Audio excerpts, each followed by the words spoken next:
Qso-8 Papa Bravo Alpha or Professional Bowling Association.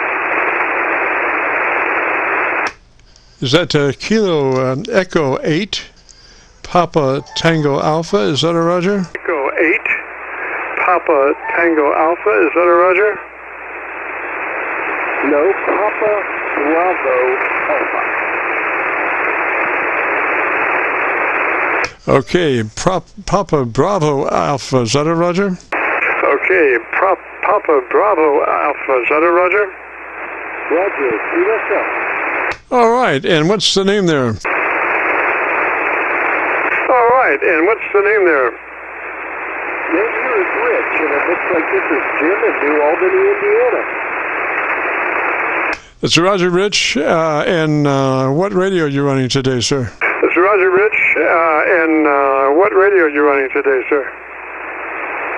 Jim, this is the DX-10 on 100 watts, but the antenna is the problem. I can tell you that. I just installed my first HF antenna about a week ago. It's kind of a science experiment. It's 66 feet long, and it's only 6 to 7 feet off the ground. Random insight. Roger, so give me your radio model one more time. Roger, so give me your radio model one more time. That would be a DX-10.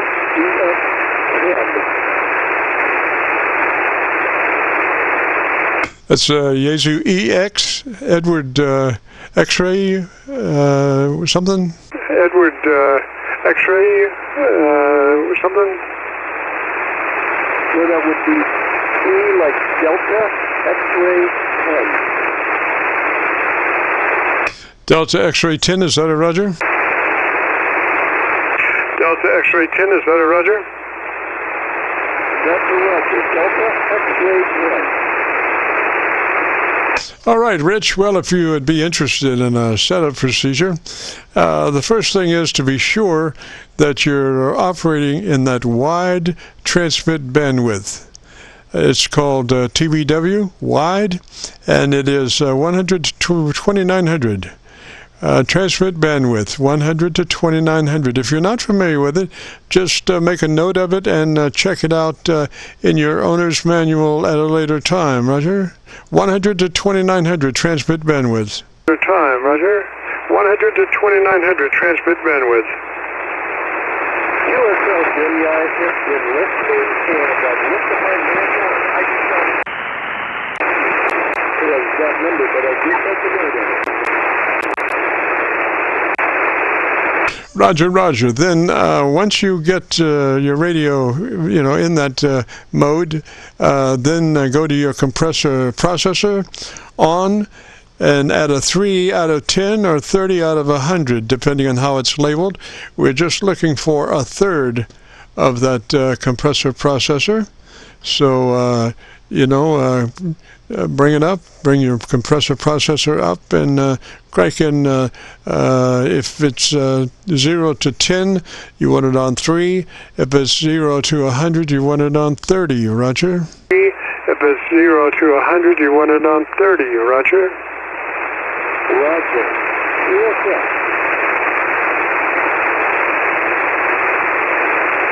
Okay, hang on just a second here. I have to perform some major surgery here. One of my SDRs has decided to magically change frequency, and I hate things that change on their own.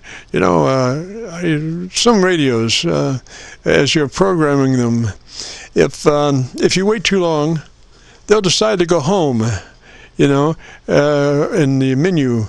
And I hate that. That, as far as I'm concerned, they should stay wherever I put that menu. It should stay there until I decide that I want to put it somewhere else. If it goes back to 0, if I'm just learning the menu, I don't have time to do what I need to do. Going back to 0 just makes things so difficult, Roger. To 0 just makes things so difficult, Roger. Roger. Unfortunately, Jim, that's called Murphy's Law. unfortunately, that guy intervened far too long. Yes, sir. Well, I'm not sure about that. I have a long-standing bout with Glenn Close Enough. Now, Glenn Close Enough, I first met Glenn when I got a new coffee pot. And when I went to pour the carafe or whatever the thing is, I wound up with coffee all over the table. And it didn't matter whether I poured it slow or fast or what. There was coffee everywhere. So I just, I said, yeah, that was Glenn Close Enough designed, and I have run across many things designed by Glenn Close Enough, Roger.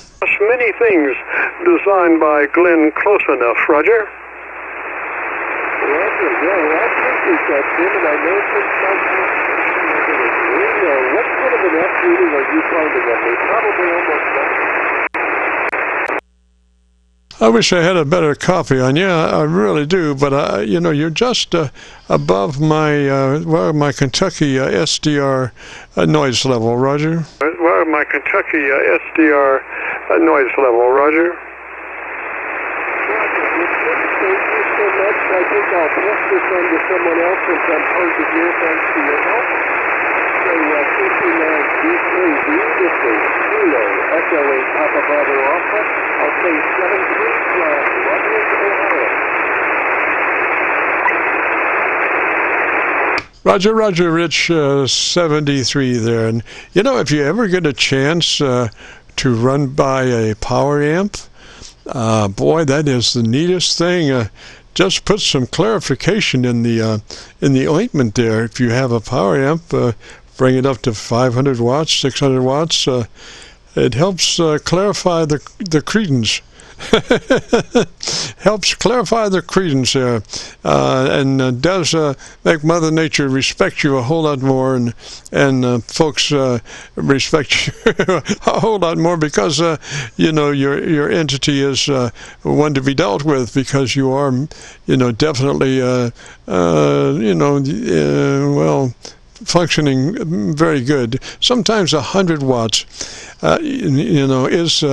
is a difficult thing to use. I found anyway, but I do have a premise that I say, and that is that if you're transmitting 100 watts in the eastern part of the United States, I should have or you should have at least S5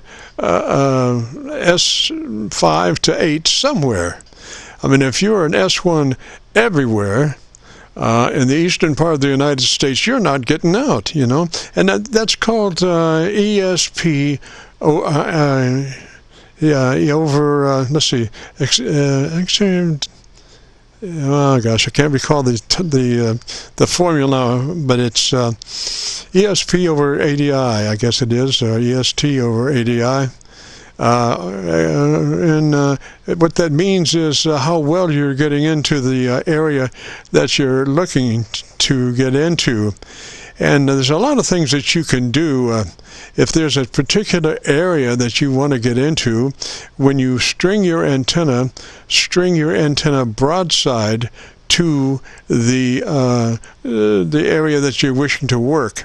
And usually that will, if you've ever seen a radiation pattern from a long wire antenna, it radiates off the side, not off the ends. So when you choose to put up that antenna, string it broadside to the target that you're hoping to work, and that will usually help the signal strength in that area in transmit and receive. Roger? The signal strength in that area in transmit and receive. Roger? Roger, yeah, absolutely. I do understand when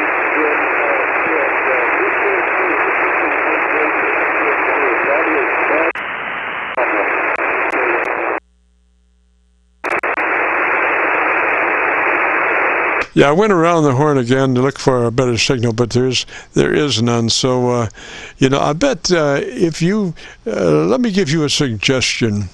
If you were to put up a resonant-tuned dipole antenna broadside to Louisville, Kentucky, I bet your signal would jump up there 10 dB. I really do. So that would mean that you're, let's see, you're in Ohio. So that would be north to me. So if you were to go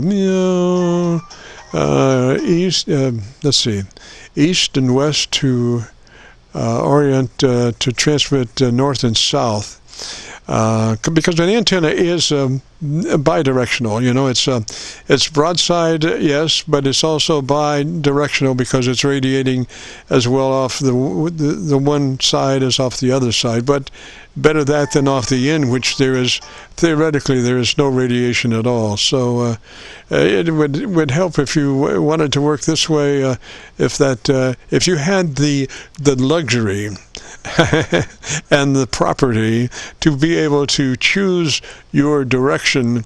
You know, you might look up Louisville and put one broadside to that. You know, the whole thing about an antenna is that it's all not charged in gold, you know, and it's nothing chiseled in steel.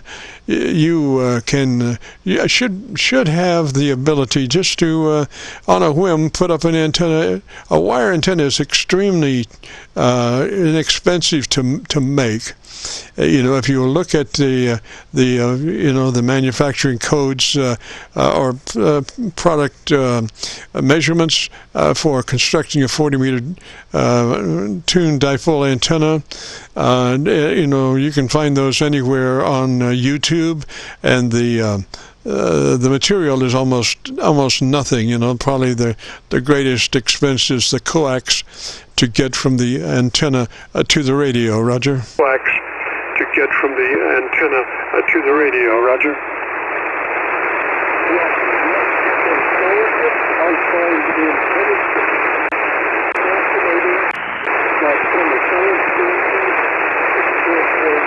There's a lot going on with the atmosphere and solar flux.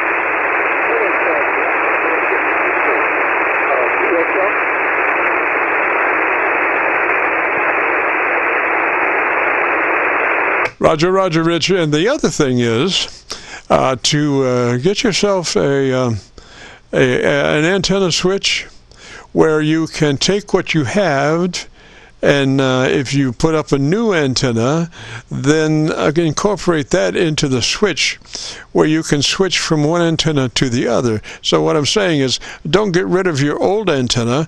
Keep your old antenna, and if you make a new antenna, put that on the switch.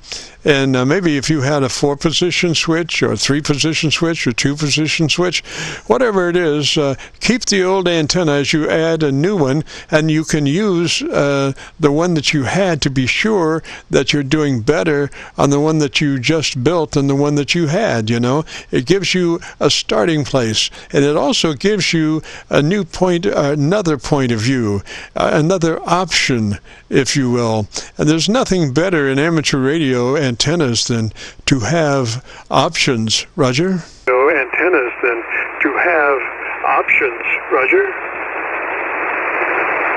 Roger, Jim. Absolutely. Roger, 100%. Okay, buddy, I'm going to let you go there.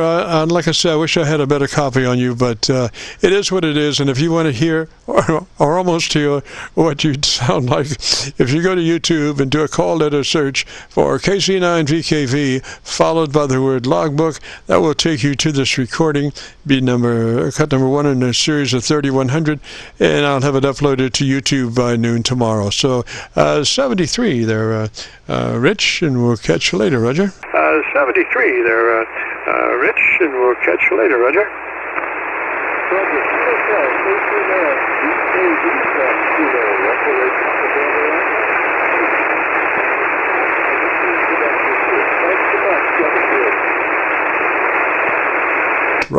Roger. This is the Friday afternoon Qso-Vlog net. if you net, not nut, net. If you have a radio you want to check out, give me a shout.